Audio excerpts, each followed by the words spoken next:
A rookie walks into a league, shatters every attendance and viewership record in sight, generates hundreds of millions of dollars in new broadcast revenue, and the organization responds by pulling her off the floor after 6.5 minutes.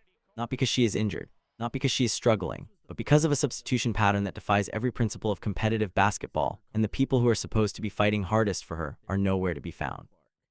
There is a moment in sports history, a rare once-in-a-generation moment where everything changes, where one player walks into a league and single-handedly rewires the entire conversation around a sport.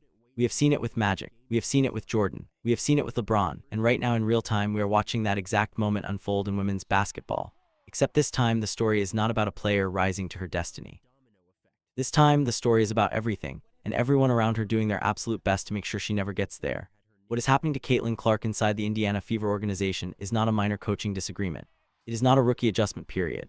It is not growing pains. What we are witnessing, if you are paying close enough attention, is the slow, calculated, and deeply troubling suppression of the most impactful player women's basketball has ever seen. And the people responsible are not some shadowy outside force. They are the exact people who were trusted to protect her, develop her, and unleash her onto the world. Head coach Stephanie White, general manager Kelly Kroskoff, president Amber Cox, and her own representation, the people in her corner are the ones throwing the punches. At Elite Hoop News, this is exactly the kind of story we exist to break down, fact by fact, number by number, decision by decision. We are approaching our first 500 subscribers, and if this kind of real, no-filler WNBA analysis is what brings you here, hit subscribe right now, drop a like, leave a comment, and share this video with someone who actually follows the game. Every single one of those actions keeps this channel alive and keeps content like this coming. Now back to Indianapolis, because if something does not change fast, we are going to look back at this era and ask ourselves how we let it happen right in front of our eyes. Caitlin Clark is not a conventional point guard. She never has been. What makes her uniquely dangerous, what makes opposing coaches lose sleep, is her ability to command defensive attention from distances that most professional players would not even consider shooting from. She pulls defenders 30 to 35 feet from the basket, and in doing so, she creates a gravitational collapse that opens up every single teammate around her. She does not just score, she warps the geometry of the entire court just by standing in a particular spot. That is an almost impossible skill to teach. It is either in you or it is not, and in Caitlin Clark, it is as natural as breathing.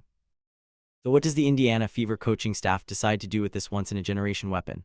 They decide to run post-entry sets. Let that sink in for a moment. Instead of building their entire offensive architecture around the player who commands double teams from half-court, they are insisting on funneling the ball into the post.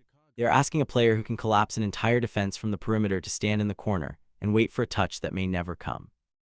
It is the basketball equivalent of buying a Ferrari and only ever driving it in first gear. The engine is there, the capability is there, the speed is there, but the person behind the wheel refuses to let it breathe. Now look at the specific pieces being asked to anchor this post-heavy offense. Monique Billings is averaging less than 10 minutes per game. Less than 10 minutes. That is not a cornerstone player.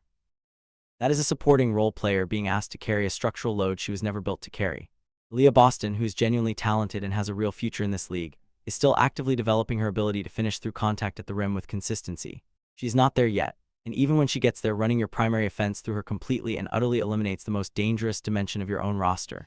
You are not playing to your strengths. You are playing directly into the hands of every defense that wants to take Caitlin Clark out of the game without fouling her. But the post-heavy offense is only part of the problem. What truly reveals the depth of this coaching failure is the rotation pattern that has become the Fever's signature move this season, and not in any good way. We are talking about pulling Caitlin Clark out of games at the 6.5-minute mark of the first quarter. 6.5 minutes. Let that number live in your mind for a second. By the time she gets onto the floor, finds her footing, starts reading the defense, and begins to establish any kind of offensive rhythm, she's already being waved to the bench. The consequences of this pattern are documented in specific. Portland went on a 13-2 run the moment she sat down. 13-2. The game turned on a single substitution, and yet the coaching staff's response to that reality was not alarm. It was not recalibration, it was justification. Stephanie White stepped in front of a microphone and explained that Aaliyah Boston is on a minutes restriction, which is fine, which makes sense given where Boston is in her development, but then in the same breath used that restriction to justify pulling Clark at the exact same time. Think about what is being said there. Think about the logic being deployed. Player on a documented health-based minutes restriction is being used as cover to justify pulling your franchise player on no restriction whatsoever. These are two completely separate situations being bundled together and presented as a coherent strategy. They are not the same. They are not even close to the same. Here's what actually happens when you sub a player like Caitlin Clark out at 6.5 minutes. You do not just lose her production, you lose the threat of her production. Every time she sits, defenses relax. The double teams that were opening up her teammates evaporate. The spacing that made everything work collapses. The entire offensive ecosystem that she generates simply by being on the floor disappears the moment she walks to the bench. And then when she comes back, she does not re-enter a game where momentum has been maintained. She has to restart an engine that was just starting to run at full capacity in the middle of a momentum swing against a defense that is now set, organized, and no longer worried about the gravity she creates. That is not player development. That is not strategic rotation management. That is coaching malpractice, plain and simple. Then came the Golden State explanation, and this one is worth examining very carefully, because it reveals something far more troubling than a single bad rotation decision.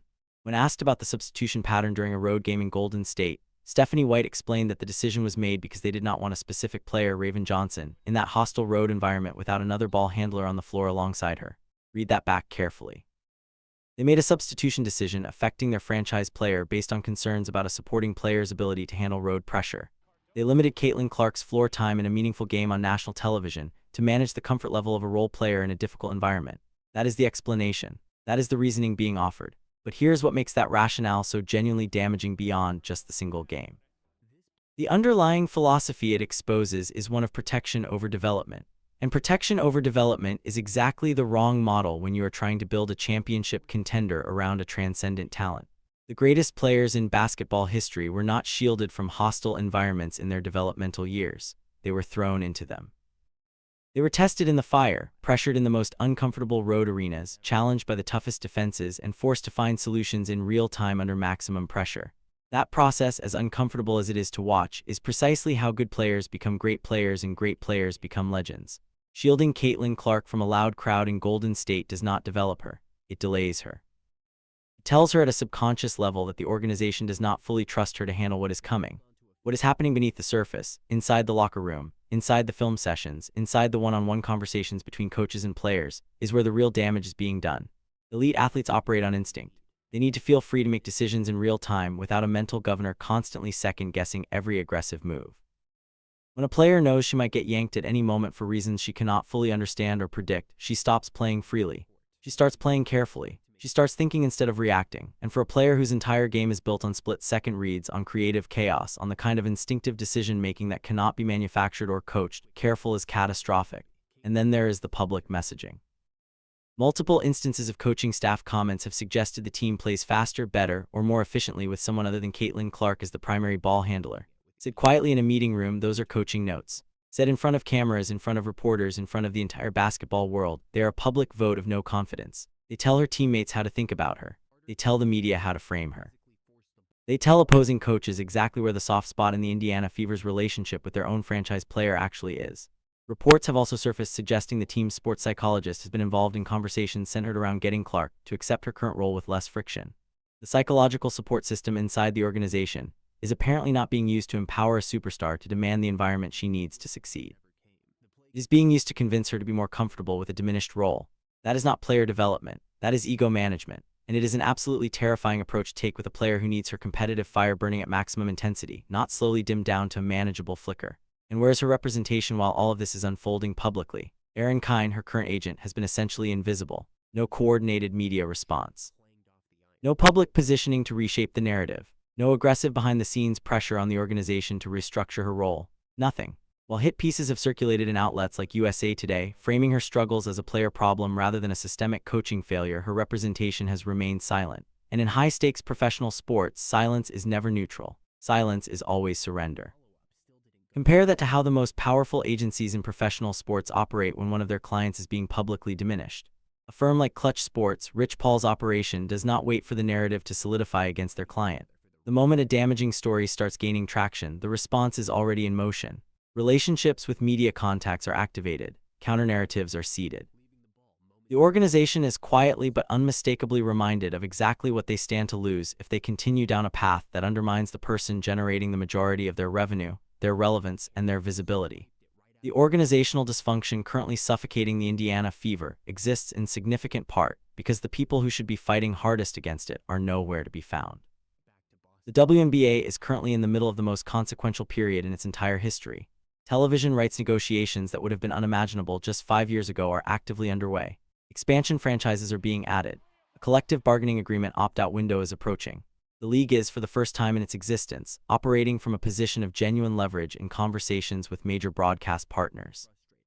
And every single dollar of that leverage, every percentage point of those viewership numbers, traces back to one specific thing: the style of play that Caitlin Clark brings to the floor when she is allowed to play freely. NBC, CBS, and USA Network did not sign landmark broadcasting deals to watch conservative post-entry sets run in the half-court. They paid, and paid significantly, for the deep perimeter shooting that makes arenas gasp, or the gravity-defying no-look passes through traffic that make highlight packages run for 48 hours straight, for the controlled chaos that happens when you put a player on the floor who makes every single person in the building orient themselves around her. That is what was marketed to them. That is what drove the negotiations. That is what the ratings data has consistently validated every single time she's been allowed to operate without a leash. Network executives are not naive. They have their own analytics teams. They can see the correlation between Clark's floor time and viewership numbers as clearly as anyone. And what they are currently receiving is a version of Caitlin Clark who gets subbed out minutes into the first quarter, who is being asked to run an offense that was not designed around her strengths, who is visibly and unmistakably diminished. That creates friction. That creates conversations. And if those conversations escalate, and there is every reason to believe they will, the financial and reputational fallout for the Indiana Fever organization will extend far beyond a few bad press cycles. Here is the truth that history keeps telling us over and over again in sport after sport, era after era. Transcendent talents do not fit into existing systems. They break them. They arrive and force a place to reorganize itself around what they're capable of, not the other way around. The coaches who understood this, who had the vision and the courage to burn their old playbooks and build something entirely new around a singular talent, those are the coaches history remembers. Those are the organizations that built dynasties. The Indiana Fever did not discover Caitlin Clark. They did not create her. They were lucky enough to draft her. And luck does not come with the right to suppress what you were lucky enough to receive. A player who accepts a diminished role long enough eventually becomes a diminished player. The system wins, the fire goes out, and the version of Caitlin Clark that made the entire world stop and pay attention quietly, slowly, and irreversibly disappears. The cage does not just need rattling. It needs to be dismantled piece by piece, until there is nothing left between Caitlin Clark and the version of herself that the entire basketball world is waiting to see. If you enjoy real WNBA content and breakdowns like this, you will like what is coming next on Elite Hoop News. We are closing in on our first 500 subscribers, and your support right now makes a direct difference in what we are able to produce. Subscribe, like, share this video, and most importantly, drop your thoughts in the comments below. Do you think the Indiana Fever can course correct before it is too late, or has the organizational damage already gone too deep to fix? We want to hear exactly where you stand. Comment your full take below.